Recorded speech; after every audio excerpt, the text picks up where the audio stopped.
பிஸ்மில்லாஹிர் ரஹ்மானிர் ரஹீம். அஸ்ஸலாமு அலைக்கும் வரஹ்மத்துல்லாஹி வபரகாத்துஹு. எல்லாம் வல்ல அல்லாஹ்வின் நல்லடியார்களே, இஸ்லாம் கூறும் ஓரிரை கொள்கை என்ற தலைப்பை எனக்கு வழங்கியிருக்கிறார்கள். இந்த தலைப்பு இன்றைய காலகட்டத்தில் இரண்டு சாரார்களை மையமாக வைத்து அவர்களுக்கு இந்த இஸ்லாம் கூறும் ஓரிரை கொள்கை உண்மையாக புரிய வைக்கப்பட வேண்டும் என்பதற்காக வழங்கப்பட்டிருக்கிறது. அதிலே முதலாவது சாராராக இந்த சமுதாயத்தை வழிநடத்தி செல்வதற்காக இயக்கங்களை அரசியலிலே ஈடுபட்டுக் கொண்டிருக்கக்கூடிய தலைவர்கள், பொறுப்பாளர்கள் மற்றும் தொண்டர்களுக்கும், இரண்டாவதாக சாதாரண மக்களாக இஸ்லாமியர்களாக வாழக்கூடியவர்களுக்கும் இந்த இஸ்லாம் கூறும் ஓரிரை கொள்கை என்னவென்று சொல்வது இந்த நேரத்தில், இந்த காலகட்டத்தில் மிகவும் பொருத்தமாக இருக்கும் என்று நான் எண்ணுகிறேன். ஏனென்று சொன்னால், இன்றைய காலத்தில் இருக்கக்கூடிய முஸ்லிம்களுடைய தலைவர்களுக்கு இஸ்லாத்தினுடைய ஓரிரை கொள்கை என்ன என்பது பற்றி தெரியாமல் இருக்கிறது. இந்த இஸ்லாமிய சமுதாயத்திற்காக வேண்டி போராடுவதற்காக உருவாக்கிய இயக்கங்களின் தலைவர்களுக்கும் பொறுப்பாளர்களுக்கும் இந்த ஓரிரை கொள்கையினுடைய முக்கியத்துவமும் தெரியாமல் இருக்கிறது. அதே போன்று தலைவர்களுக்கும் பொறுப்பாளர்களுக்குமே இதனுடைய முக்கியத்துவம் தெரியவில்லை என்று சொன்னால் அவர்களுடைய தொண்டர்கள் எப்படி இருப்பார்கள் என்று நாம் கேட்க வேண்டிய அவசியமில்லை. நீங்கள் பார்க்கலாம், முஸ்லிம்களாக இருந்து அரசியல் கட்சியில் பொறுப்பாளராகவும் அமைச்சர்களாகவும் வந்த எத்தனை நபர்கள் ஒரு மனிதனுக்கு முன்னால் மண்டியிட்டு அவரிடத்திலே ஆசி பெற்றவர்கள் ஏராளமானவர்கள். ஆனால் இஸ்லாமியர்களாக இருந்து கொண்டு அல்லாஹ்வுக்கு மட்டுமே தலைவணங்க வேண்டியவர்கள் பதவியை தந்தார்கள் என்பதற்காக வேண்டி அங்கே தலைவணங்குவதை நாம் பார்க்கிறோம். இப்போதும் இஸ்லாமியர்களுடைய முக்கிய கட்சியினுடைய தலைவராக இருப்பவர்கள் பாராளுமன்ற எம்பியாக, பாராளுமன்ற தொகுதியினுடைய உறுப்பினராக இருக்கக்கூடியவர் வேலூரில் தன்னுடைய கட்சிக்கு தனக்கு ஓட்டு போட வேண்டும் என்பதற்காக சாமியாருக்கு முன்னால் தலை வணங்கியதையும் பத்திரிகைகள் படம் போட்டு காட்டியிருந்தன. இப்போதும் அவர் எம்பியாக இருந்து கொண்டிருக்கிறார். ஆனால் இஸ்லாமிய ஒரு கட்சியினுடைய தலைவராக இருக்கிறார். ஆனால் அவருக்கு இந்த ஓரிரை கொள்கையை பற்றி, இஸ்லாத்தினுடைய அடிப்படையாக இருக்கக்கூடிய மிக முக்கியமான ஒன்றாக இருக்கக்கூடிய இந்த ஓரிரை கொள்கையை பற்றியும் அது சொல்லக்கூடிய கருத்தை பற்றியும் கூட ஒன்றுமே தெரிவதில்லை. ஆனால் சொல்லுவார், அரசியலுடைய வரலாறை கேட்டீர்கள் என்றால் பக்கம் பக்கமாக சொல்லுவார், பல மணி நேரங்கள் பேசுவார்கள். ஆனால் இஸ்லாத்தினுடைய மூலாதாரமாக திகழக்கூடிய திருக்குர்ஆனை பற்றி, ஹதீஸை பற்றி, அது சொல்லக்கூடிய ஓரிரை கொள்கையை பற்றி அவர்களுக்கு ஒரு வரி கூட தெரிவதில்லை. என்ன நினைத்திருக்கிறார்கள்? இஸ்லாம் என்றால், இஸ்லாத்தின் ஓரிரை கொள்கை என்று சொன்னால் தன்னுடைய பெயரிலே அப்துல்லா என்றோ அப்துல் ரஹ்மான் என்றோ அல்லது அரபி மொழியிலே ஒரு பெயரை வைத்துக் கொண்டால் அவர் ஓரிரை கொள்கையில் இருக்கிறார். அல்லது தொப்பியை போட்டுக் கொண்டால், ஒரு ரபீல் அவ்வல் மாதத்திலே மௌலூதை ஓதிவிட்டால், நாம் இஸ்லாமியருக்கு பிறந்துவிட்டால் நாம் ஓரிரை கொள்கையில் இருக்கிறோம் என்று அவர்கள் எண்ணிக்கொண்டு இதைத்தான் இஸ்லாம் என்று எண்ணி நடைமுறைப்படுத்திக் கொண்டிருக்கிறார்கள். இப்படிப்பட்டவர்களுக்கு, இந்த மாதிரி எண்ணங்களில் இருக்கக்கூடிய தலைவர்களுக்கும் பொறுப்பாளர்களுக்கும் நாம் இந்த ஓரிரை கொள்கையை உணர்த்த வேண்டியிருக்கிறது. அதே போன்று பொதுமக்களிலேயும் இதே கருத்தில் கொண்டவர்கள் ஏராளமானவர்கள் இருக்கிறார்கள். அவர்களுக்கும் இந்த ஓரிரை கொள்கையை புரிய வைக்க வேண்டியிருக்கிறது. இன்னும் சிலர்கள் இந்த சமுதாயத்திற்காக வேண்டி போராட வேண்டும் என்று களத்தில் குதிப்பவர்கள், இஸ்லாமியர்களுக்காக போராடக்கூடியவர்கள், அவர்களும் கூட இந்த ஓரிரை கொள்கையை ஓரம் கட்டி வைத்துவிட்டு இந்த அரசியல் லாபத்தின் உள்ளே நுழைந்திருப்பதையும் நாம் பார்க்க முடிகிறது. ஆனால் திருமறை குர்ஆன் சொல்கிறது, இந்த இஸ்லாமிய சமுதாயத்தில் இருக்கக்கூடிய நல்லவர்கள், இறைவனிலே மறுமை நாளையில் வெற்றி பெறக்கூடியவர்கள், அவர்களுக்கு ஒரு பிரார்த்தனையை சொல்லித் தருகிறது. நபிகள் பெருமானார் ஸல்லல்லாஹு அலைஹி வஸல்லம் அவர்கள் இந்த பிரார்த்தனையை அதிகம் அதிகம் ஓதுவார்களாம். ரப்பனா ஆத்தினா ஃபித் துன்யா ஹஸனா வ ஃபில் ஆখিরাতি ஹஸனா வ கினா அஸாபன்னார். இறைவா, எங்கள் இரட்சகனே, எங்களுக்கு இந்த உலகத்திலேயும் நல்லதை தருவாயாக, மறு உலகத்திலேயும் நல்லதை தருவாயாக, நரக வேதனையிலிருந்து எங்களை காப்பாற்றுவாயாக என்று நல்ல மனிதர்கள், அல்லாஹுவை பயப்படுபவர்கள் பிரார்த்தனை செய்வார்கள் என்று திருமறை குர்ஆன் சொல்கிறது. நபி ஸல்லல்லாஹு அலைஹி வஸல்லம் அவர்கள் அடிக்கடி இந்த பிரார்த்தனை செய்வார்கள். சஹீஹுல் புகாரி, முஸ்லிம் உட்பட பல நூல்களில் பதிவு செய்யப்பட்டிருக்கிறது. இதில் ஒன்றை மட்டும் சிலர்கள் எடுத்திருக்கிறார்கள்.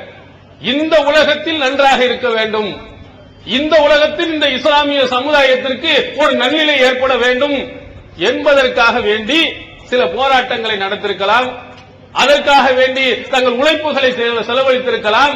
ஆனால் அடிப்படை, இஸ்லாத்தினுடைய மிக முக்கியமான அடிப்படை ஆகிரத்திலே மறுமை நாளையில் இவன் வெற்றி பெற வேண்டுமே, மறுமை நாளையில் அந்த இறைவன் தரக்கூடிய அந்த சொர்க்கத்திற்கு செல்ல வேண்டுமே, அவனுக்கு என்ன கொடுக்கப்பட்டிருக்கிறது?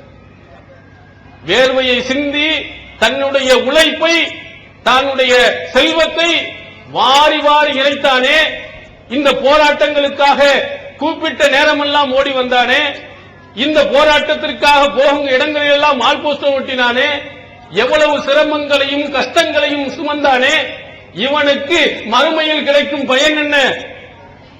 இது மட்டும் இருந்து விட்டால், இந்த இஸ்லாமிய சமுதாயத்திற்காக வேண்டி போராட்டங்களில் ஈடுபட்டு விட்டால் உடனே அல்லாஹ் மேலே சொர்க்கத்திலே அனுப்பிவிடுவானா? அவனிடத்திலே அடிப்படை கொள்கையை நாம் சரி செய்திருக்கிறோமா? சிந்தித்து பாருங்கள். ஓரிரை கொள்கை இல்லாதவன், தர்கா வழிபாடுகளில் இருப்பவன், தாயத்துகளை அணிந்து கொண்டு இருப்பவன், இஸ்லாத்தை பற்றிய அறவே ஒன்றும் தெரியாதவன், பெயரில் மட்டும் இஸ்லாத்தை ஒட்டிக் கொண்டு இருப்பவனுக்கு என்ன இந்த இயக்கங்கள் சொல்லிக் கொடுத்திருக்கின்றன? அவனுடைய ஆகிரத்திற்காக வேண்டி அவன் அடிப்படைய கொள்கையை எப்போது சரி செய்திருக்கின்றன?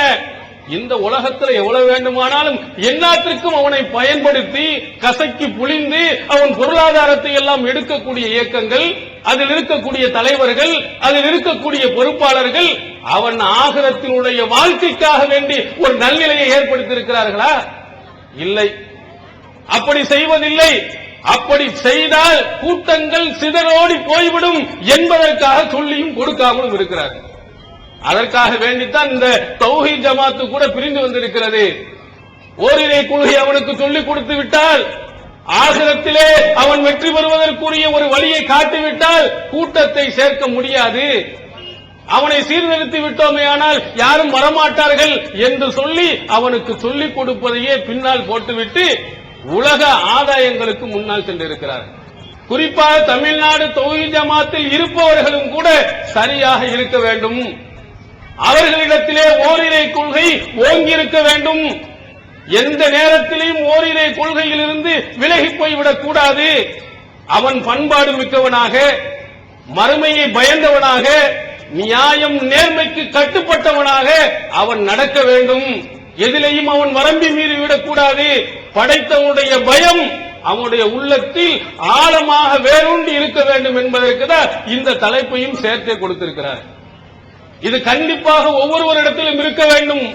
அந்த கூட்டத்துக்கு மட்டுமல்ல, மற்ற இயக்கங்களுக்கு மட்டுமல்ல, நம்முடைய தௌஹீத் ஜமாத்தில் இருக்கக்கூடிய தலைவர்களுக்கும் பொறுப்பாளர்களுக்கும் உறுப்பினர்களுக்கும் இருக்க வேண்டும். இங்கேயும் யாரை வேண்டுமானாலும் சேர்த்து அவனை அப்படியே நரக படுகொலிக்கு தள்ளிவிடக் கூடாது. இந்த கொள்கையின்பால் ஈர்க்கப்படக்கூடியவனுக்கு, இந்த தௌஹீத் ஜமாத்திலே முதலிலே உள்ளே வருபவனுக்கு முதலிலே வால் போஸ்டர் எப்படி ஒட்டுவது, டிசம்பர் 6க்கு எப்படி வசூல் பண்ணுவது, பேரணிகளை மக்களை எப்படி கூட்டுவது என்பதற்கு முன்னால் இந்த ஓரிரை கொள்கை அவனுக்கு சொல்லப்பட வேண்டும்.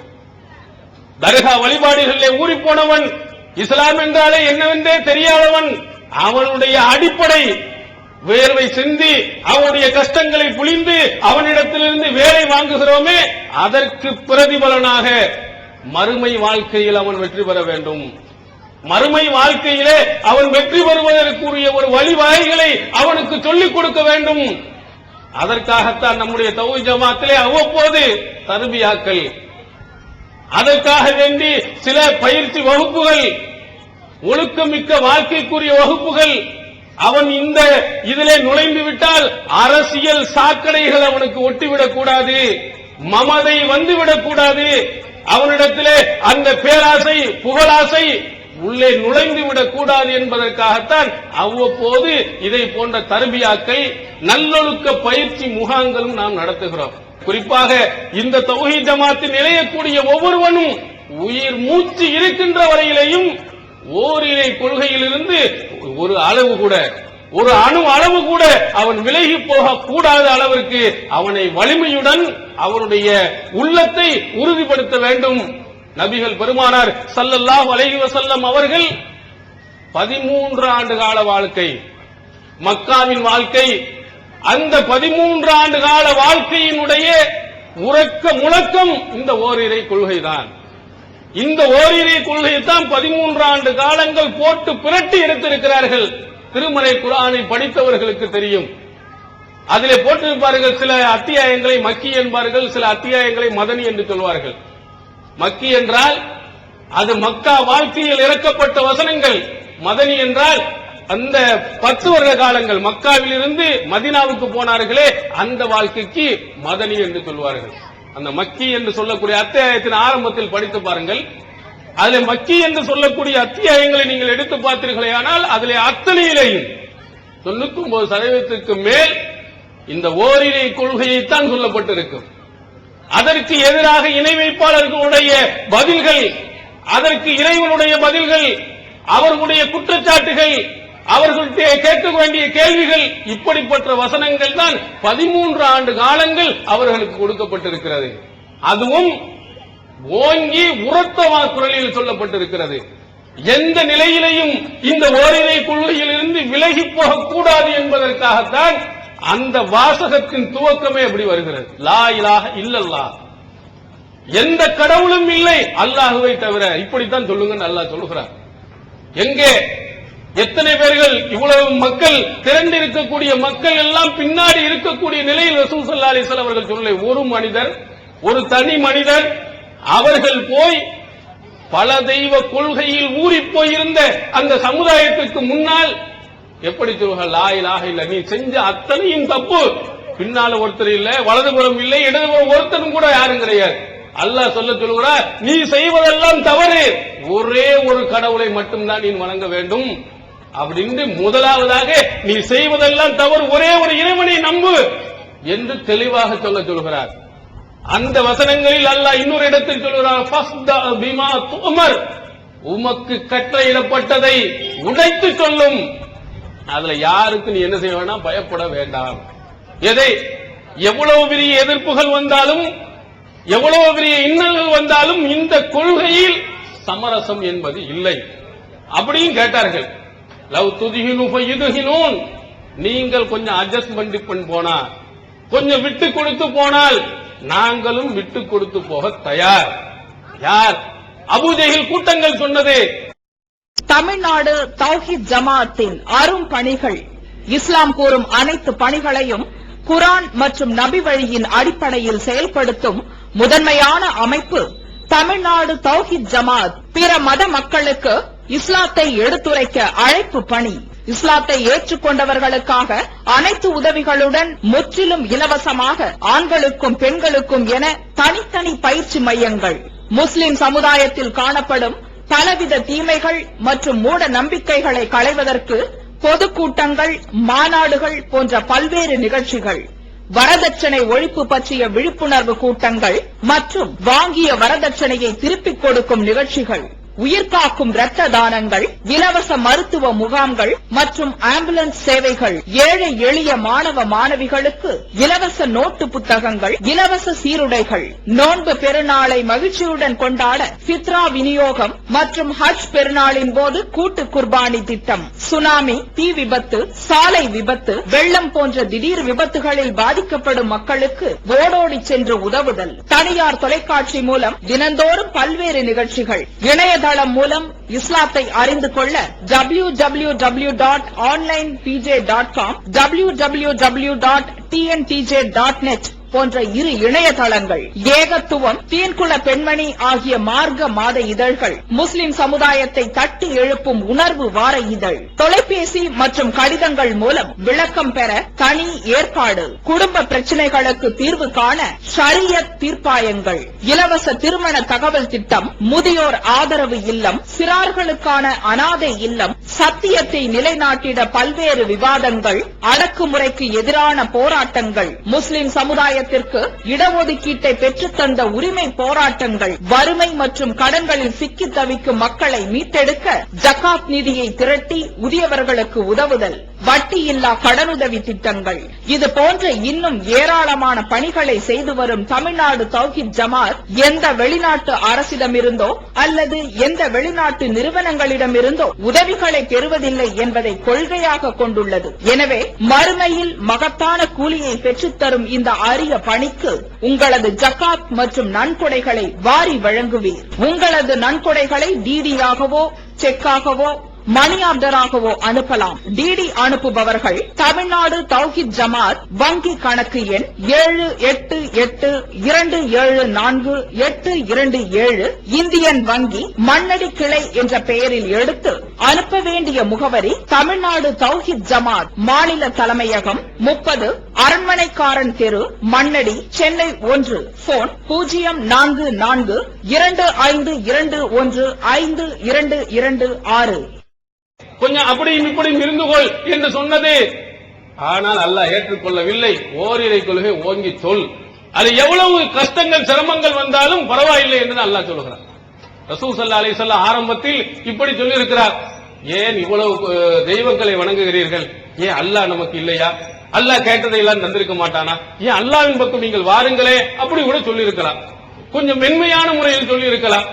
அதை கொஞ்சம் ஒதுக்குற மாதிரியும் இந்த இறைவனின் பக்கம் எல்லாத்தையும் கொண்டு வர்ற மாதிரி கூட சொல்லி இருக்கலாம். அதை கூட அல்லாஹ் சொல்லவில்லை. நீ செய்வது எல்லாம் தவறு. ஓரிரை கொள்கையில் எங்கும் சமாதானத்துக்கு இடமில்லை, சமரசத்துக்கு இடமில்லை என்பதை அங்கே ஓங்கி சொன்ன காரணத்தினால்தான் அடி உதை பலர்கள் கொல்லப்பட்டார்கள். இந்த ஓரிரை கொள்கை இந்த தௌஹீத் இயக்கத்தில் இருக்கக்கூடிய ஒவ்வொருவனுக்கும் இருக்க வேண்டும். பொறுப்பாளர்கள் அத்தனையிலிருந்தும் அடிமட்ட தொண்டன் வரையிலேயும் இந்த ஓரிரை கொள்கை ஊறி போயிருக்க வேண்டும். இங்கே இருக்கக்கூடிய தௌஹீத் ஜமாத்தில் இருக்கக்கூடிய எவனும் தர்கா வழிபாடுக்கு போகக்கூடியவராக இருக்கக்கூடாது.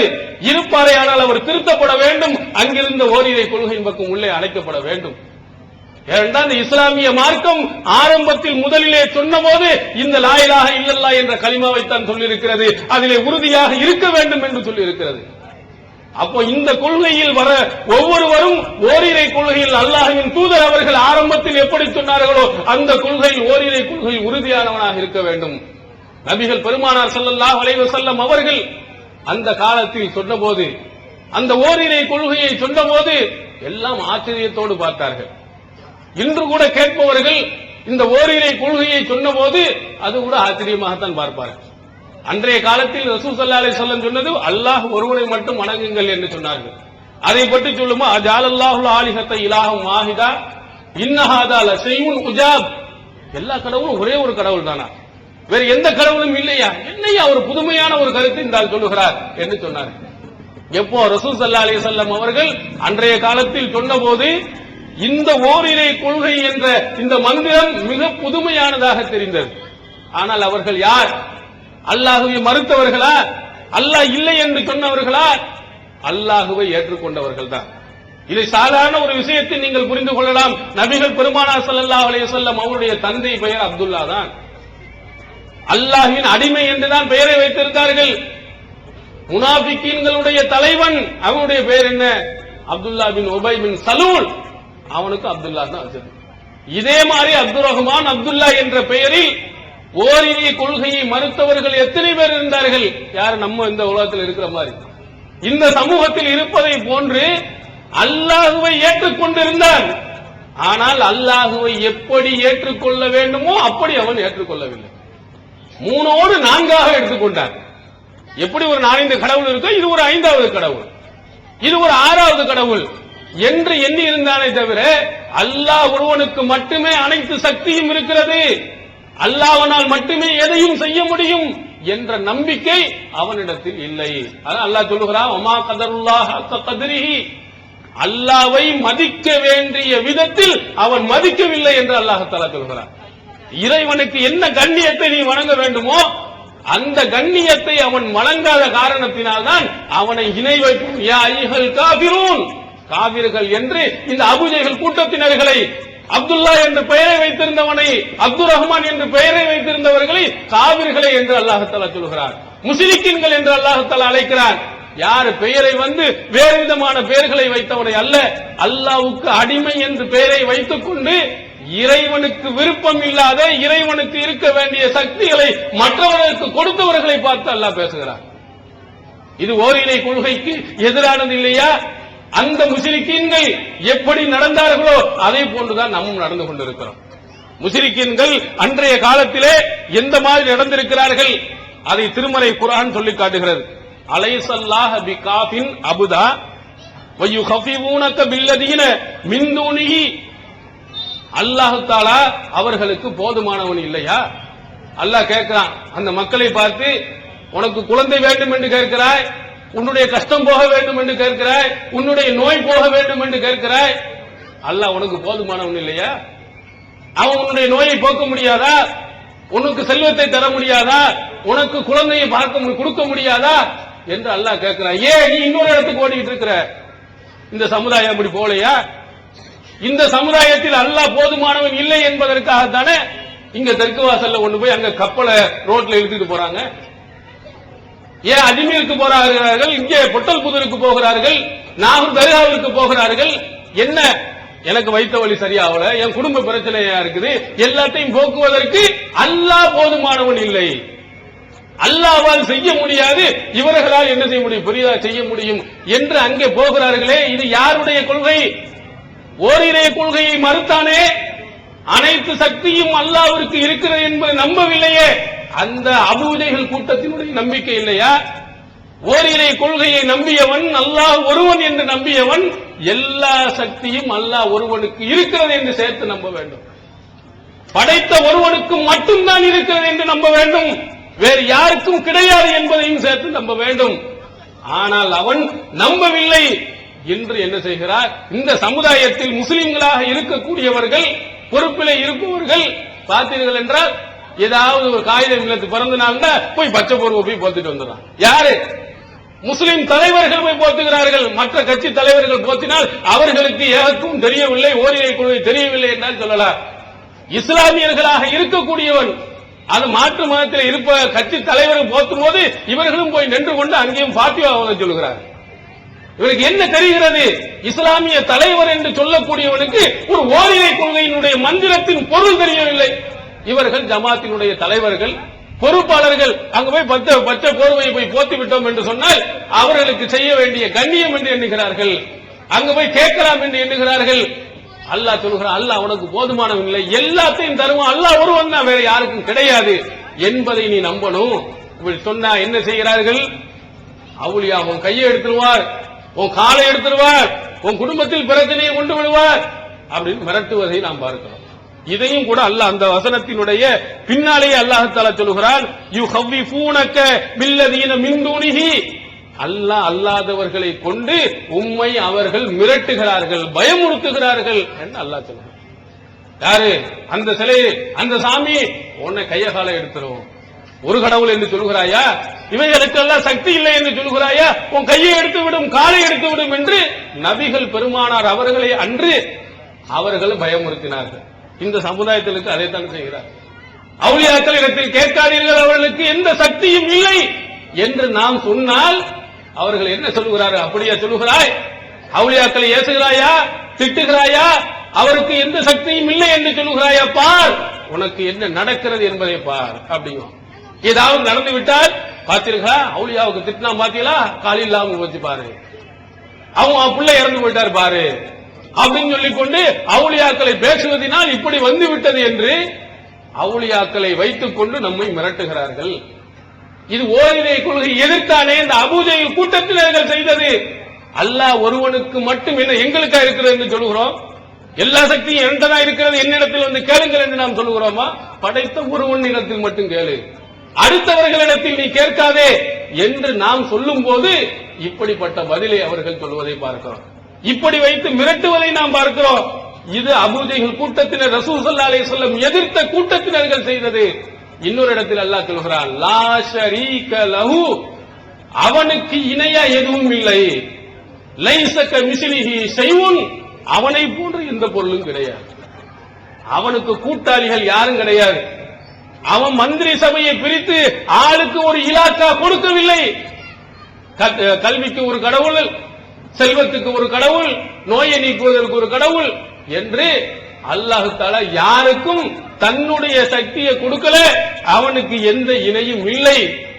ஓரிரை கொள்கை உள்ளவன் நம்ப வேண்டியதை அல்லாஹ் சொல்கிறான். அல்லாஹ் ஒருவன் தான் எல்லாரும். ஆமா, அல்லாஹ் ஒருவன், அல்லாஹ் 10 நாங்க சொல்லுகிறோம் சொல்லுவாரு. யார் இஸ்லாமிய சமுதாயத்தில் தர்காவுக்கு போறவன் கேளுங்க, தர்காவில் போய் சாஸ்தாங்கம் செய்யறவன போய் கேளுங்க, எல்லாரும் அழகா சொல்லுவார்கள் அல்லாஹ் ஒருத்தன் தான். அல்லாஹ் ஒருவன் என்றால் எப்படி நம்ப வேண்டும்? அல்லாஹ் ஒருவன் என்று நம்புவதுடன் அந்த அல்லாஹ்வுக்கு மட்டும்தான் எல்லா சக்தியும் இருக்கிறது. அவனுடைய சக்தி வேறு யாருக்கும் அல்லாஹ் கொடுக்கல, அவன் சக்தி மாதிரி வேறு எவருக்கும் இல்லை என்று நீங்கள் சொல்ல வேண்டும். ஆனால் எப்படி நம்புகிறோம்? ஒரு கூடுதல் நிலையில் கொஞ்சம் பேணுதலாக இருக்கக்கூடிய என்ன சொல்கிறார்கள்? அல்லாஹ் தஆலா இந்த அவுலியாக்களுக்கு அந்த சக்தியை கொடுத்திருக்கிறான். எங்க சொன்னா அல்லாஹ் லா ஷரீக லஹும் என்று சொல்லிவிட்டு அவனுக்கு இணையாக அவன்கிட்ட இருக்கிற மாதிரி சக்தி பெற்றவர்கள் உலகத்தில் யாரும் கிடையாது. யார்ட்டையும் கேட்க கூடாது. ஒருத்தர் கூட கிடையாது. அல்லாஹ்வின் தூதருக்கே கிடையாது. நபிகள் பெருமானார் அவர்களுக்கு கிடைக்கலன்னா அல்லாஹ்வின் தூதர் அவர்களை சொல்கிறார்கள், நான் லா ஷரீக லஹு என்று சொல்ல வேண்டும், நம்ப வேண்டும் என்று நான் கட்டளையிடப்பட்டிருக்கிறேன் என்று சொன்னார். அப்ப ரசூலுல்லாஹி ஸல்லல்லாஹு அலைஹி வஸல்லம் அவர்களுக்கே இவ்வளவு மிகச்சிறந்த அந்த நபிக்கே எந்த ஒரு சக்தி இல்லை என்று சொன்னால் மற்றவர்களுக்கு ஏமாத்திரம். அப்படி நம்புகிறோமா? ஓரிரை கொள்கையை ஏற்றவர்கள், இந்த கொள்கையிலே இணைந்திருப்பவர்கள், அல்லாஹ் ஒருவனுக்கு மட்டும்தான் எல்லா சக்தி இருக்கு, அவருக்கு இணையாக இந்த உலகத்தில் யாரும் இல்லை என்று நம்புகிறோமா? நம்பவில்லை. எங்க தர்காவுக்கு போனால் அல்லாஹுவை விட கூடுதலாக சக்தி கொடுத்து நம்புகிறோம். வெளியில வார்த்தையில் தான் சொல்லவில்லை, செயலில் நாம் எடுத்து வைக்கக்கூடிய வாதத்தில் அல்லாஹ்வை விட ரொம்ப பவர்ஃபுல்லான அவுலியாக்கள் தான் நம்புறாங்க. அதற்கு உதாரணம் சொல்லுகிறேன். ரஹ்மான் என்று அல்லாஹ்வுக்கு ஒரு பண்பு பெயர் இருக்கிறது, அளவற்ற அருளாளன். அவனுக்கு நிகரான அருள் செய்றவன் யாரும் கிடையாது என்று நாம் சொல்லுகிறோம். ஆனால் இங்கு இருக்கக்கூடிய அவுலியாக்கள் அவர்களிடத்தில் கையேந்தியவர்கள் என்ன சொல்கிறார்கள்? ஏன் நாங்கள் அவரிடத்தில் கையேந்தவில்லை என்றால், ஏன் அல்லாஹ்விடத்தில் கேட்காமல் அவுலியாக்கள் நாங்கள் நிறைய பாவம் செய்திருக்கிறோம், தவறு செய்திருக்கிறோம், நாங்கள் போய் எப்படி அல்லாஹ்விடத்தில் கேட்க முடியும்? ஆனா இந்த அவுலியாக்களிடத்தில் கேட்டால் அவர் என்ன செய்வார்? எப்படியாவது சொல்லி கொள்ளி அல்லாஹ்விடத்தில் என்ன செய்து விடுவார்? வாங்கி எங்க பாவங்களை மன்னிச்சிருவாரு, அதே போன்று எங்கள் தேவைகளை எல்லாம் கொண்டு வந்து தந்துருவாரு அப்படின்னு ஒரு வாதத்தை எடுக்கிறார். இந்த வாதம் எவ்வளவு மோசமானது, இந்த வாதம் எவ்வளவு டேஞ்சரானது என்பது அவங்க வழங்கல. என்ன சொல்லுகிறார்கள்? அல்லாஹ்ட்ட கேட்டா தரமாட்டான், நம்ம பாவம் செஞ்சிருக்கோம், அவுலியாக்கள் கேட்டா உடனே தந்துருவாங்க. இப்ப ரஹ்மான் யாரு? ரொம்ப அருள் செய்தவன் யாரு? இங்க அவுலியாக்கள். அல்லாஹ் வந்து அருள்லாம் இல்ல, அல்லாஹ்விடத்துல கேட்டவனும் கிடைக்காது, இவத்தை கேட்டா உடனே எப்படியாவது வாங்கி கொண்டு வந்து தந்து விடுவார் என்று அளவற்ற அருளாளன் என்ற பண்பை இந்த அவுலியாக்களை போய் கொடுத்துறாங்க.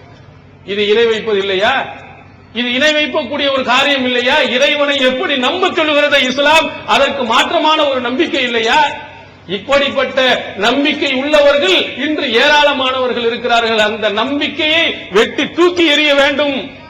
அப்படி நீங்க இல்லையானால் அல்லாஹ்வுக்கு இருக்கக்கூடிய பண்புகள் அனைத்தையும் கொண்டு போய் இந்த அவுலியாக்களுக்கு நீங்கள் வணங்குவீர்கள் என்று சொன்னால் உங்களுடைய எல்லா அமல்களும் இல்லாமல் போய், எவ்வளவு நீங்கள் செய்தாலும் சரிதான், எவ்வளவு விதமான முக்கியத்துவம் வாய்ந்த ரொம்ப பிரம்மாண்டமான மக்கள் எல்லாம் மெய்சில் இருக்க வைக்கக்கூடிய அளவுக்கு என்ன அமல்களை நீங்க செஞ்சாலும், நன்மைகளை செஞ்சாலும் ஒண்ணுக்கும் உதவாது. ஏன் திருமறை குர்ஆன் சொல்லி காட்டுகிறது, அல்லாஹ் தஆலா சொல்கிறான், அமையுஷ்ரிக்கு பில்லாஹ் ஃபக்கத் ஹர்ரமல்லாஹு அலைஹில் ஜன்னah.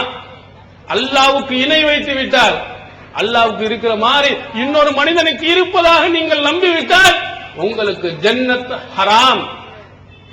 இதை அல்லாஹ் இன்னொரு இடத்தில் சொல்லுகிறான், இறை தூதர்களுக்கே சொல்லுகிறார். அல்லாஹ்வுக்கு ரொம்ப நேசமானவர்கள், இறைவனின் கட்டளையை அப்படியே ஏற்று நடப்பவர்கள், கஷ்டங்கள் சிரமங்கள் அனைத்தையும் தேர்ந்தெடுத்துக் கொண்டவர்கள், அவர்களை பார்த்து அல்லாஹ் ஒரு இடத்தில் சொல்லுகிறார், வலக்கது ஊஹிய இலைக்க வ இலல்லதீன மின் கபலிக்க, உமக்கு முன்னால் உள்ளவர்களுக்கும் வஹி அறிவிக்கப்பட்டிருக்கிறது, இதை செய்து கொடுக்கப்பட்டிருக்கிறது. எப்படி? லஇன் அஷ்ரக்த, நீ இணை வைத்தால் லயஹ்பத்தன் அமலுக்க, உன்னுடைய அமல்கள் அழிந்துவிடும். பல தக்கூனன்ன மினல் ஹாசிரீன், நீர் நஷ்டவாளியில் ஒருவராக ஆகிவிடுவீர். யாரை சொல்லுகிறார்? நபிகள் பெருமானார் அவர்களை அழைத்து சொல்றார், உனக்கு மட்டுமல்ல உமக்கு முன்னால் வாழ்ந்த எல்லாருக்கும், யாருக்கெல்லாம் நான் வகி கொடுத்தேனோ அத்தனை பேருக்கும் சொல்லியிருக்கேன், இணை வைப்பு வந்து விட்டால், இந்த ஓரிரை கொள்கைக்கு எதிரான காரியத்தில் நீ கால வச்சுட்டேன்னு சொன்னா, இறை தூதராக இருந்தாலும் கூட அவங்களுடைய அனைத்து அமல்களும் அழிந்து போய்விடும். ஒரு இடத்துல அல்லாஹ் தொடர்ந்து ஏறத்தாழ 18 நபிமார்களை சொல்றான், அவங்கள பத்தி பேசிக்கிட்டே வர்றான். அதுல பேசிட்டு விட்டு இறை கடைசியில் அல்லாஹ் தஆலா சொல்றான், வலவ் அஷ்ரகு லஹபித அன்ஹும் மா கானூ யஅமலூன், அவர்கள் இணை வைத்தால் அவருடைய அமல்கள் அழிந்து போயிருந்தான். வேற எங்கேயும் குர்ஆன்ல இத்தனை நபிமார்கள் தொடர்ந்து இல்ல, வெவ்வேறு இடத்தில் தொடர்ந்து வந்து கொண்டே இருக்கு 18 நபிமார்கள். அவர்கள் எல்லாம் பேசிட்டு அல்லாஹ் சொல்றான், இவர்கள் இணை வைத்தால் வைக்க மாட்டாங்க, அதனுடைய கடுமையை உணர்த்துவதற்காக சொல்கிறான். ஒரு பேச்சுக்கு வைத்து விட்டால் அவங்களுடைய அமல்கள் எல்லாம் நாசமா போயிருங்க. நீங்க போராடுகிறீர்கள், டிசம்பர் 6க்கு எதிர்த்து நீங்கள் போராட்டத்தில் இறங்குகிறீர்கள், அநீதத்திற்கு எதிராக நீங்கள் போராடுகிறீர்கள். அஃலலுல் ஜிஹாத் என்று ரசூல் ஸல்லல்லாஹு அலைஹி வஸல்லம் சொன்னார்கள், கலிமத்து ஹக்கின் இந்த சுல்தானின் ஜாயிர், அநீதம் விளைக்கக்கூடிய அக்கிரமம் விளைக்கக்கூடியவனுக்கு எதிராக நின்று குரல் கொடுப்பது மிக சிறந்த ஜிஹாத். இது ஒரு அறப்போர் அப்படின்னு ரசூல் ஸல்லல்லாஹு அலைஹி வஸல்லம் சொன்னாங்க. இதுல ஈடுபடுகிறீர்கள், மக்களுக்காக வேண்டிய போராட்டங்கள் எவ்வளவு ஈடுபடுகிறீர்கள், இவைகளுக்கெல்லாம் கண்டிப்பா நன்மை இருக்கிறது. எப்போ நன்மை இருக்கிறது? இந்த ஓரிரை கொள்கை உங்கள்ட்ட இருந்தால்தான். இல்லை என்று சொன்னால் ஒண்ணுக்கு உதவாதீங்க. நீங்க எவ்வளவு அமல்கள் கோடி கோடியாக இந்த போராட்டங்களுக்கும் பேரணிகளுக்கும் நீங்கள் அள்ளி அள்ளி கொடுத்திருந்தாலும் உழைத்திருந்தாலும் ஒண்ணுக்கு உதவவே உதவாது. ஒண்ணுமே நிக்கவே நிக்காது, எல்லாமே இல்லாமல் போய்விடும். ஓரிரை கொள்கை ஏற்காதவன், மறுமை நாளையை நம்பாதவன், அவன் மறுமை நாள்ல வருவானா. அப்ப நாம் அவன் செய்த அமல்கள் எல்லாம் பார்ப்போம். எவ்வளவு செய்திருக்கிறான், எவ்வளவு தர்மம் செஞ்சிருக்கிறான், எவ்வளவு விதமான நல்லறங்கள் ஈடுபட்டு இருக்கிறான், அற போராட்டங்கள் ஈடுபட்டு இருக்கிறார், தன்னுடைய உழைப்பை நல்ல காரியம் ஈடுபட்டு எல்லாம் பார்ப்பான். பார்த்தா அடிப்படை கீழே பேஸ்மட்டம் ஒண்ணுமே இல்ல, இஸ்லாத்தை பற்றி ஒரு மண்ணு தெரியல அவனுக்கு, இஸ்லாத்தை பற்றி ஒரு கொள்கையும் வழங்கல அவனுக்கு. அப்படி இருந்து இவ்வளவு அமல்களையும் வந்தா அல்லாஹ் ஹபா மன்சூரா என்று ஊதிவிடக்கூடிய மண்ணு மாதிரி ஆக்கிடுவான். எல்லாத்தையும் ஒரு ஆட்டு மாட்டி விட்டால் எப்படி கட்டணங்கள் உதிர்ந்து விடுமோ அது மாதிரி ஆக்கிடுவான். அங்கேயே சொன்னான இறை தூதர்களே, அவங்க இணை வைத்துட்டாலும் முன்னால் செஞ்ச அமல்கள் ஒண்ணுக்கு உதவாம போயிடும். அப்ப நாம் இந்த போராட்டங்களின்பால் ஈர்க்கப்பட்ட இளைஞர்கள் நிறைய இருக்கிறார்கள். அநீதத்துக்கு எதிராக போர்க்குரல் கொடுப்பதற்காக அந்த இளம் ரத்தங்கள் துடித்து வரக்கூடிய எத்தனை இளைஞர்கள் இருக்கிறார். வருகிறீர்கள், அல்ஹம்துலில்லாஹ், வரவேற்க வேண்டும். அந்த இளைஞர்களிடத்தில் இந்த கொள்கையும் உள்ளே அமர வேண்டும்.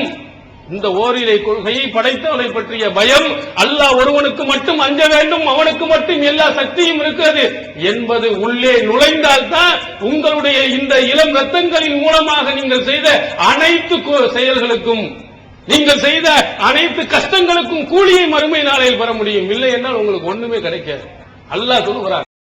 வெளிவந்துவிட்டது இஸ்லாம் கூறும் குடும்பவியல் ரமலான் மாதம் தொடர் சொற்பொழிவு 5 டிவிடிகளாக விலை ரூபாய் 150 மட்டுமே.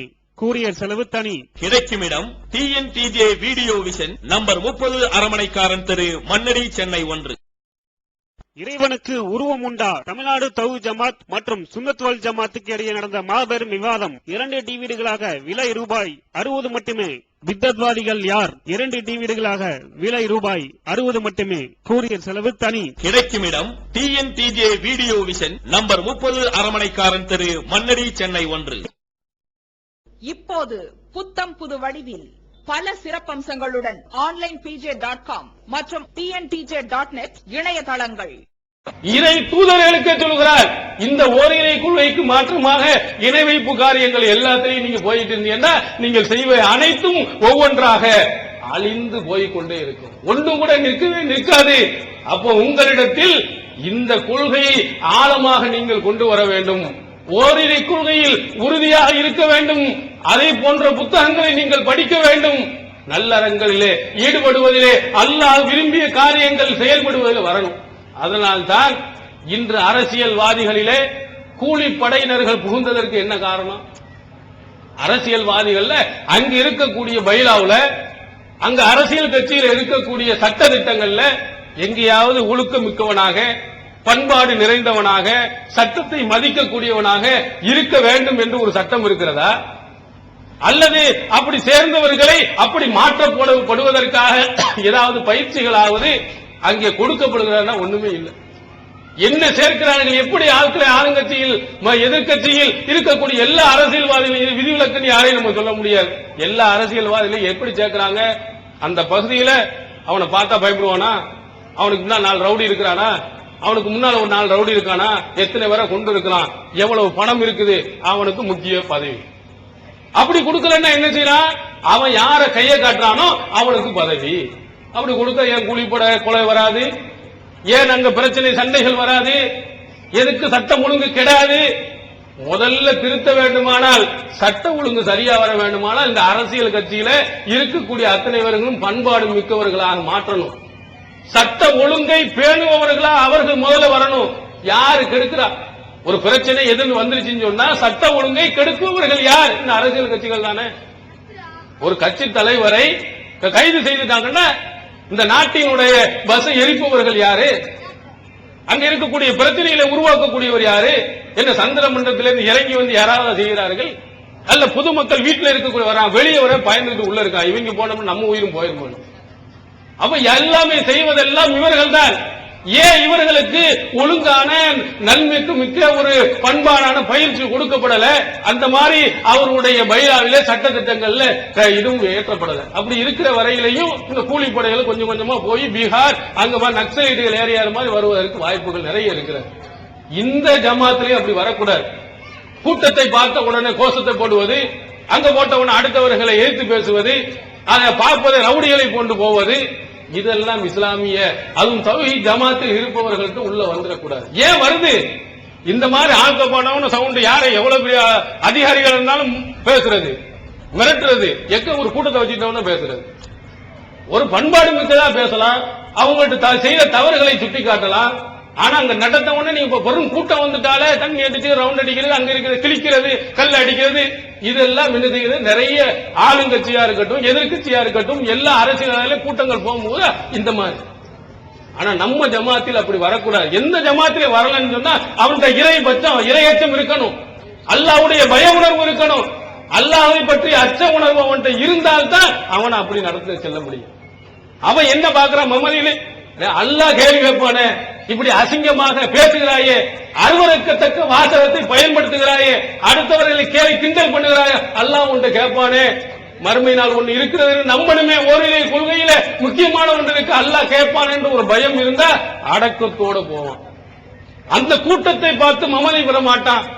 அதே போன்று பெரிய நான் தான் பெரிய ஆள் என்று நடக்க மாட்டான், புகழுக்கு அடிமையாக மாட்டான். இவைகள் எல்லாம் அவன்கிட்ட ஓரிரை கொள்கையும் இறைவனுடைய பயமும் அவனுடைய உள்ளத்தில் போனால் தான் அப்படி நடக்கும். அதை நாம் மாற்றிக்கொண்டு வருகிறோம். இந்த தௌஹீத் ஜமாத் நடக்கக்கூடிய போராட்டங்களில் அப்படி நடப்பதில்லை. படைத்தவனை பார்த்து ரோட்டிலே தொழக்கூடிய ஒரு ஜமாத்தை உருவாக்கியவர்கள் நம்முடைய ஜமாத்தினர்கள். தொழுகை நேரம் வந்து விட்டது என்று சொன்னால் எத்தனை கூட்டங்களை நீங்கள் பார்த்திருப்பீர்கள், இஸ்லாமிய பேரணிகளை பார்த்திருப்பீர்கள். அங்கெல்லாம் தொழுகை பற்றி அது எந்த எண்ணமே இருக்காது. ஆனால் தொழுகை நேரங்கள் வந்துவிட்டால் ரோட்டில் கூட படைத்தவனை நாங்கள் மறக்க மாட்டோம் என்று உணர்த்தியவர்கள் இந்த ஜமாத்தில் உள்ளவர்கள். அது தொடர்ந்து இருக்க வேண்டும். நம்முடைய ஜமாத்தில் அந்த மாதிரி எண்ணம் வந்துவிடக் கூடாது. கூட்டங்களை நிறைய பார்க்கும் போது பெரும் கூட்டங்கள் சேர்ந்ததற்கு பிறகு ஆஹா இவ்வளவு கூட்டம் இருக்கிறது, எப்படியும் நாம் செய்யலாம், யாரையும் நாம் சமாளிக்கலாம், எவனையும் எது வேண்டாலும் செய்யலாம் என்ற எண்ணம் வரக்கூடாது. அல்லாஹ்வின் தூதருடைய காலத்திலேயே அல்லாஹுவை மறந்து இந்த கூட்டத்தின் மீது நம்பிக்கை வைத்தவர்களுக்கு சரியான அடியை கொடுத்திருக்கிறார். ஹுனைன் யுத்தம் ஹிஜ்ரி 8ஆம் நூற்றாண்டு, அது எப்ப மக்கா வெற்றி பெற்ற ஆண்டு. அங்கு போய் ரொம்ப அழகான ராஜ மரியாதையோடு ரசூல் ஸல்லல்லாஹு அலைஹி வஸல்லம் அவர்கள் விரட்டப்பட்டவர்கள் மக்காவின் உள்ளே நுழைந்தார்கள். ரசூல் ஸல்லல்லாஹு அலைஹி வஸல்லம் அவர்கள் சொன்னார்கள், ஓடி வரும்போது யாருக்கும் தெரியாமல் ஒளிந்து கொண்டு அபூபக்கர் அவர்களும் ரசூல் ஸல்லல்லாஹு அலைஹி வஸல்லம் மக்காவிலிருந்து ஓடி வந்தவர்கள் ஒரு 8 ஆண்டு கழித்ததுக்கு பிறகு போகிறார்கள். யாருக்காவது உயிர் பிச்சை வேண்டுமானால் போய் வீட்டுக்குள்ள போய் கதவு அடைச்சிக்க. அல்லாஹ்வின் தூதர் அவர்கள் சொல்லுகிறார்கள், எல்லாம் போய் உள்ள அடைந்து கொண்டு பெரிதாக எந்த கலவரமும் எதுவும் ஏற்படாமல் மக்கா வெற்றி பெறுகிறது. ஏராளமானவர்கள் இஸ்லாத்தை தழுவுகிறார்கள். அப்பொழுதுதான் ஹுனைன் யுத்தம் வருகிறது. 10,000க்கு மேற்பட்டவர்கள் பெரும் கூட்டத்தினர்கள். அதுல அவங்க மக்கள் எல்லாம் நினைச்சாங்க, இவ்வளவு கூட்டத்தை சிதறடிக்க முடியுமா, இந்த பெருங்குட இந்த படை போதுமா, இன்னும் கொஞ்சம் வேண்டுமா, அப்படி ஒரு சவுண்ட் கொடுக்கிறானே, அந்த மாதிரி எண்ணினார்கள். அந்த கூட்டத்திற்கு அடித்தான் அல்லாஹ் தஆலா ஹுனைன் போர்க்களத்தில் ஏராளமான எண்ணிக்கையில் இருந்தவர்கள் ஹவாஸின் என்ற கூட்டத்தினர்களால் புறமிதுகிட்டு ஓட வைத்தான் அல்லாஹ் தஆலா. யௌம ஹுனைன் இது ஆஜபத்துக்கும் கஸரத்துக்கும், உங்களுடைய பெருங்கூட்டத்தினர்கள் உங்களை கதிகலங்க வைத்து உங்களை அல்லாஹ்வை மறக்க செய்தது. அப்போ உங்களால் இந்த கூட்டத்தினர் எதுவும் செய்ய முடியாமல் அல்லாஹ்னான். ஆனா பதில் போர்க்களத்திலே ஒரு 1000 பேர் இருந்தீர்கள், என்ன 300 பேர் இருந்தீர்கள், எதிர்ப்படையில் 1000 பேர் இருந்தாங்க. வலக்கது நஸரக்கும் அல்லாஹு பத்ரிமா அன்தும் அதில்லா, ரொம்ப அற்பமான வேலை நீங்க இருக்கும்போது நாம் உதவி செய்தோம். அல்லாஹ்வை நம்பினீங்க, அல்லாஹ்வின் மீது நம்பிக்கை வைத்த காரணத்தினால் ரொம்ப அற்பமாக இருக்கும் போது அபூஜஹல், உத்பா, ஷைபா போன்ற பெரும் பெரும் தலைகள் எல்லாம் உருட்டப்பட்ட ஒரு போர்க்களம் பதில் போர்க்களம் மட்டும்தான். அந்த போர்க்களத்தை பெரும் பெரும் தலைகள் தூக்கி எறியப்பட்டாங்க 300 பேர் இருந்து கொண்டு. ஆனா இங்க 10,000 பேர் இருந்து பின்னாடி ஓடி வர்றாங்க. ஏன்? அல்லாஹ்வை மறந்தவர்கள். அப்படி ஒற்ற மறதி வருமானால் இந்த சமுதாயத்தில் இந்த ஜமாத்தும் கூட விரட்டப்படும். அல்லாஹ்வை நம்பாமல் இந்த கூட்டத்தின் மீது நம்முடைய நம்பிக்கை வருமானால், இறைவனுடைய கட்டளைகள் புறக்கணிக்கப்படுமானால் அல்லாஹ்வுடைய அருளும் இந்த ஜமாத்துக்கு இல்லாமல் போயிடும். அல்லாஹ் தஆலா பாதுகாக்க வேண்டும். அப்படிப்பட்ட நிலையை இந்த இருக்கக்கூடிய உறுப்பினர்கள் யாரிடத்திலும் வரக்கூடாது. கொள்கை உறுதி எல்லா கட்டத்திலும் இருக்கணும். இஸ்லாத்தினுடைய ஒழுங்குகள் ஒவ்வொரு போர்க்களத்திலேயும் ஒவ்வொரு போராட்டத்திலேயும் நாம் பின்பற்ற வேண்டும். அங்க வந்தவன கூட்டத்தை பார்த்த உடனே இஷ்டத்திற்கு ஏற்குமாறாக மார்க்கத்திற்கு முரணாக எந்த காரியத்திலையும் இந்த ஜமாத்தில் இருக்கக்கூடிய ஈடுபடக்கூடாது. நீங்கள் ஈடுபட்டு விட்டீர்களானால் அல்லாஹ் ஒருவன் உங்களை கவனிச்சுக்கிட்டே இருக்கிறான், அவன் ஒருவன் உங்களை பார்த்துக் கொண்டு இருக்கிறான். அந்த படைத்தவனினுடைய அந்த கண்காணிப்பில் இருந்து நீங்க தப்பிக்க முடியாது. ஒரு இடத்தில் ரொம்ப மேலோங்க வச்சு அங்கே இருந்து தள்ளி விடுவான், எலும்பு கூட உங்களுக்கு மிஞ்சாது. தருவான், போக போக போக எங்கேயோ போவான். பெரும் பெரும் பதவிகளை கூட உங்களுக்கு அல்லாஹ் தரலாம். தந்துட்டு அல்லாஹ்வை மறந்தவனுக்கு பெரிய எல்ஐசி பில்டிங்ல இருந்து தள்ளி விட்டுருவான். இங்க இருந்து விழுந்தா கூட எனக்கு ஒன்னும் ஆகாது. எல்ஐசி பில்டிங்ல இருந்து தள்ளி விட்டு எலும்புகள் மிஞ்சாத அளவுக்கு ஆக்கிடுவான். யார்? அல்லாஹ்வை மறந்தவன், அவனுடைய கொள்கை கோட்பாடுகளை பின்பற்றாதவன் எங்கேயும் அவன் கண்டிப்பாக இறுதி நேரத்தில் கண்டிப்பாக மாட்டிக்கிடுவான். அதனால இந்த கொள்கையில் இருப்பவர்களுக்கு ஏன் இந்த செய்திகளையும் சேர்த்து சேர்த்து சொல்கிறோம் என்று சொன்னால், இந்த தௌஹீத் ஜமாத்தினுடைய வளர்ச்சி மிகப்பெரிய அளவில் வந்து கொண்டிருக்கிறது. அதே நேரத்தில் இந்த இறைவனுடைய பயமும் சேர்ந்து அதிகரித்துக் கொண்டே இருக்கணும். தமிழக முதல்வர் பயப்படும் அளவிற்கு, தமிழக முதல்வர் இந்த போராட்டத்தை பார்த்து பயந்து இடஒதுக்கீடு தரும் அளவிற்கு இந்த தௌஹீத் ஜமாத்தினுடைய வளர்ச்சி வந்திருக்கிறது.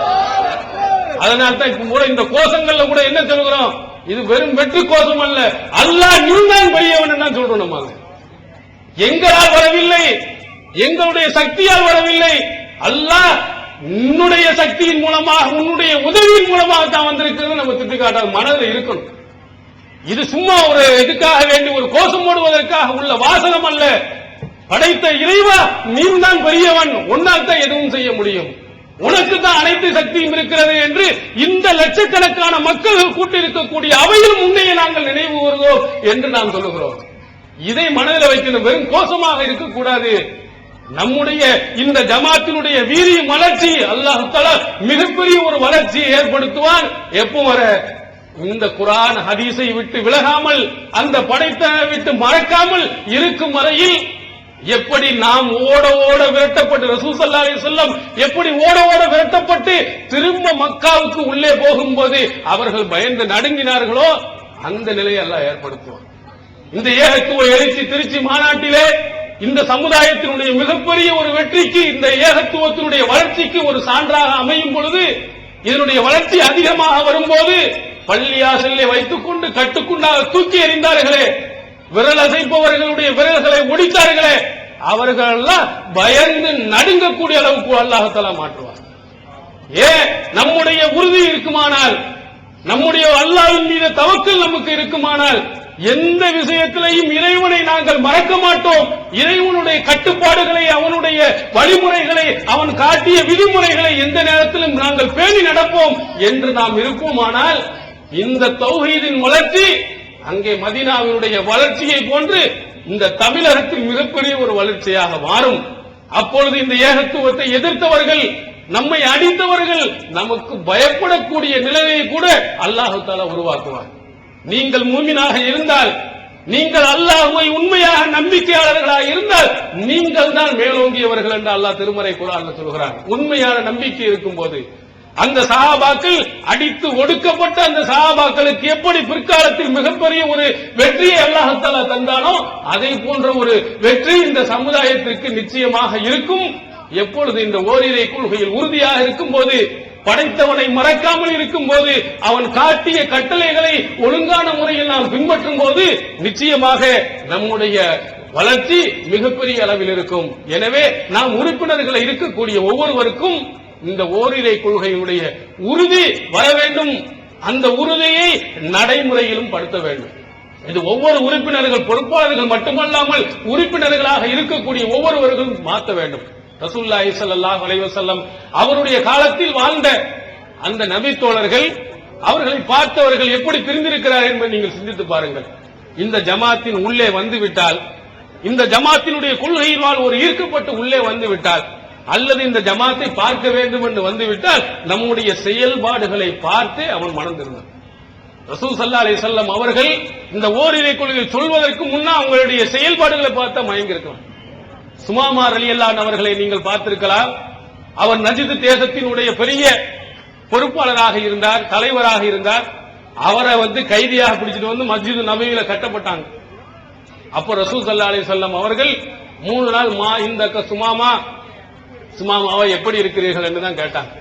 3 நாள் கேட்டாங்க. நான் நல்லா இருக்கிறேன், என்னை நீங்கள் விட்டு விட்டீர்களே, ஆனால் நீங்க ஒரு நல்ல மனிதனை, உங்களுக்கு நன்றியுள்ள ஒரு மனிதனை நீங்கள் விடுதலை செய்வீர்கள் ஆவீர்கள். என்னை கொண்டீங்கன்னா பழிக்கு பழி தீர்க்கப்பட வேண்டிய ஒரு உயிரை நீங்கள் கொண்டு விட்டீர்கள் அப்படின்னு அவர் சொன்னார். அப்படி 3 தடவை கேட்டாங்க. அதுக்கு பிறகு ரசூல் ஸல்லல்லாஹு அவர் அவிழ்த்து அனுப்பி விடுங்கன்னாங்க. அவர் என்ன செய்தார்? பக்கத்தில் இருக்கக்கூடிய ஒரு குட்டையில போய் குளித்துட்டு அஷ்ஹது அல்லா இலாஹ இல்லல்லாஹ் வ அஷ்ஹது அன்ன முஹம்மது ரசூலுல்லாஹ்னு சொன்னார். அவர் ரசூல் ஸல்லல்லாஹு அலைஹி வஸல்லம் ஒரு குழுவில் வாழ்ந்து அழைக்கல, இந்த குழுவில் இருக்கணும்னு சொல்லல. 3 நாள் எப்படி இருக்கிறது மட்டும் தான் கேட்டாங்க. அதுக்கு பிறகு அவர் போகட்டும், வீட்டுக்கு அனுப்புங்கண்டா அவர் போய் குளித்தவர் வந்துவிட்டு அல்லாஹ்வை தவிர யாரும் இல்ல, முகமது நபி அவர்கள் அல்லாஹ்வின் தூதுவர் என்று நம்புறேன் என்று சொல்லிட்டு அழகா சொன்னார். இந்த உலகத்திலேயே இதற்கு முன்னால் வரையிலேயே எனக்கு ரொம்ப வெறுப்புக்குரியவர் யார் இருந்தா முகமதா இருந்தார்.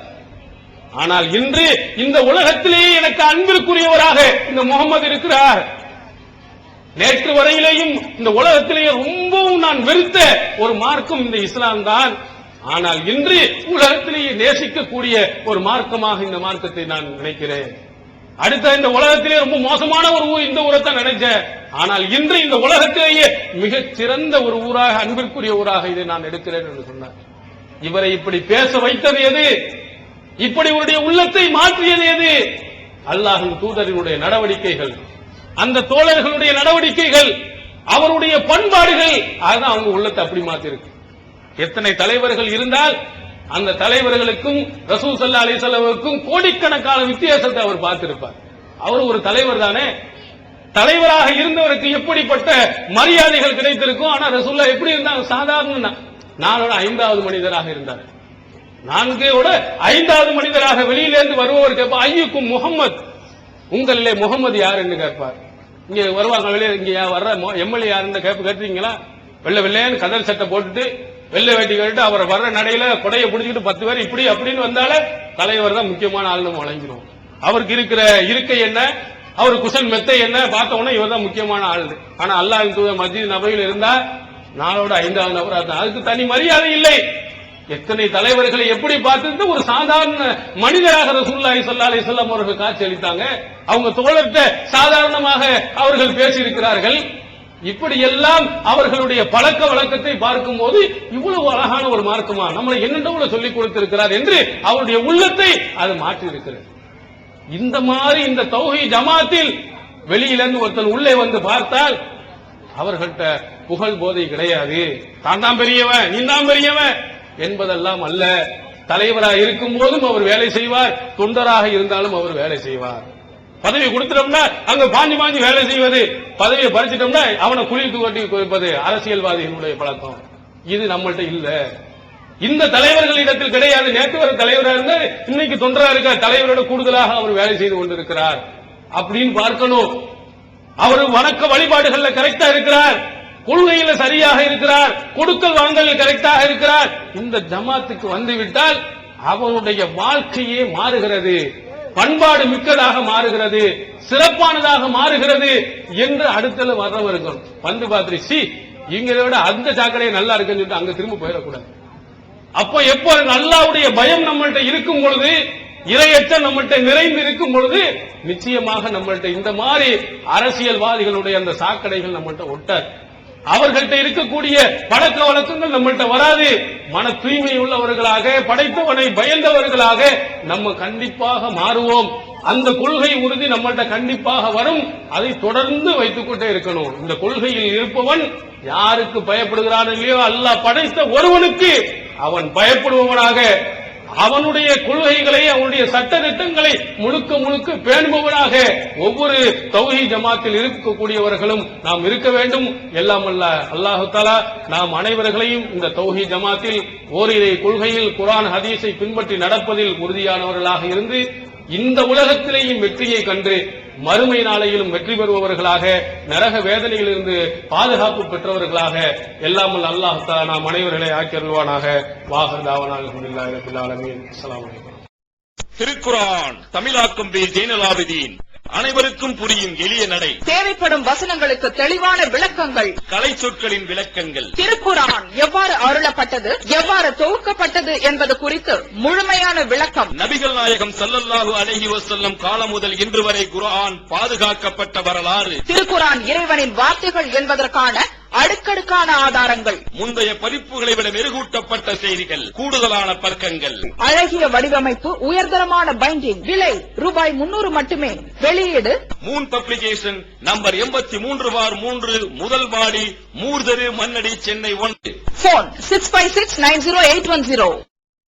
Allah